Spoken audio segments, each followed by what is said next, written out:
প্রতিভা কোথায় লুকিয়ে থাকে দেখেন, কোথায় প্রতিভা পাওয়া যায় এবং তার কাছে দেখেন কত সুন্দর একটা। এটা কি বানাইছো? কলম, হ্যাঁ, কলম দিয়ে গুলি বানাইছি। কলম দিয়ে গুলি বানাইছো?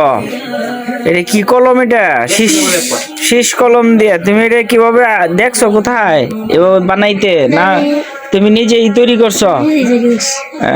এটা কি কি লাগছে? একটা রাবার, একটা কলম লাগছে, শীষ কলম, আর হ্যাঁ, দুইটা রাবার। দুইটা রাবার লাগছে। এটা দিয়ে অনেক স্পিড হয়। তুমি যে গুলিটা তৈরি করছো না, অনেক সুন্দর একটা কাজ করছো, বা তুমি একটা বিজ্ঞানসম্মত কাজ তৈরি করার চেষ্টা করছো। এটার জন্য অসংখ্য ধন্যবাদ তোমাকে। তুমি আরো ভালো কিছু করো, পরে আমরা আবারও তোমার উঠায় ধরবো। হ্যাঁ, এটা দিয়ে কি কতটুক দূরে যায়? তুমি যে গুলিটা দিলে অনেকটা দূরে যাবো। তাহলে আমরা অনেকটা দূরে যে তোমার যাইবো, এটা আমরা একটু দেখবাম। আচ্ছা, একটু দাঁড়াও, দেখি তুমি স্টার্ট করো। কারো আমি দৌড়া লই তোমার এই গুলিটার। হ্যাঁ, এখন দাও কোথায় যায় দেখি। আরে অনেক দূর, অনেক দূর।